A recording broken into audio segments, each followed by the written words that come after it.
المناجاة 15 للإمام زين العابدين عليه السلام. مناجاة التائبين. بسم الله الرحمن الرحيم.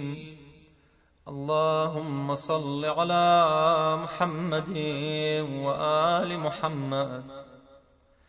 إلهي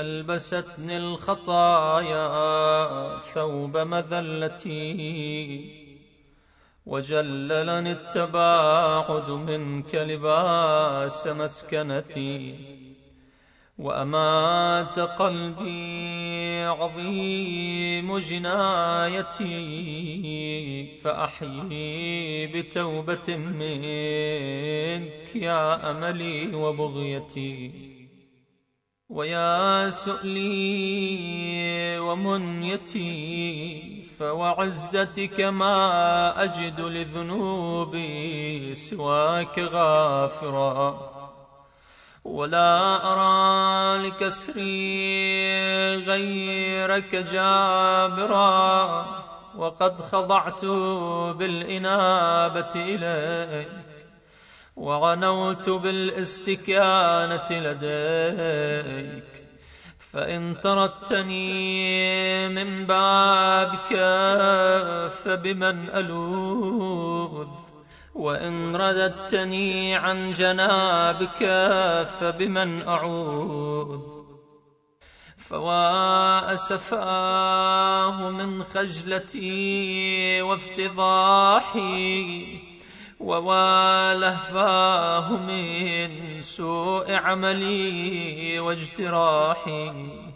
أسألك يا غافر الذنب الكبير، ويا جابر العظم الكسير، أن تهب لي موبقات الجرائر، وتستر علي فاضحات السرائر، ولا تخلني في مشهد القيامة من برد عفوك وغفرك، ولا تعرني من جميل صفحك وسترك.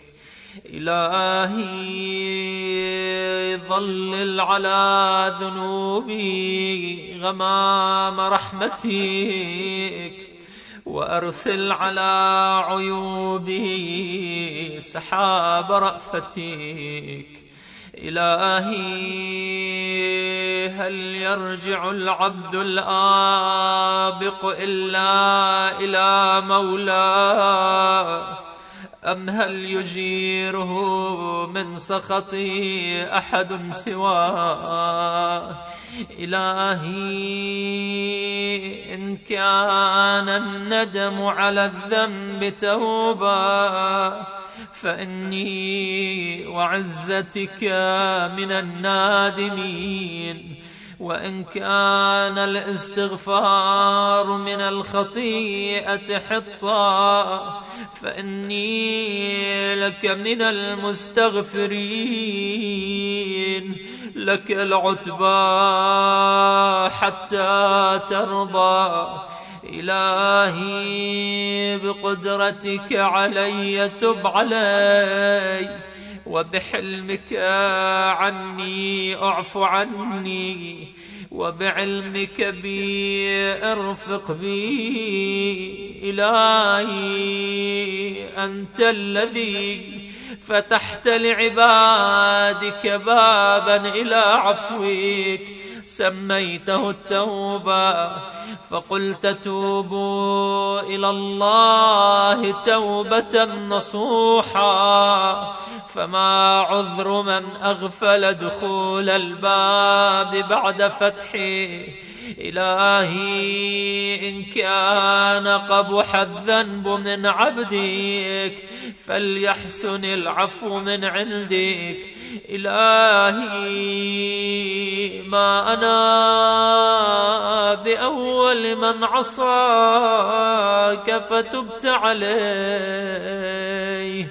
وتعرض لمعروفك فجدت عليه، يا مجيب المضطر يا كاشف الضر، يا عظيم البر يا عليما بما في السر، يا جميل الستر استشفعت بجودك وكرمك إليك، وتوسلت بجنابك وترحمك لديك، فاستجب دعائي ولا تخيب فيك رجائي، وتقبل توبتي وكفر خطيئتي بمنك ورحمتك يا أرحم الراحمين.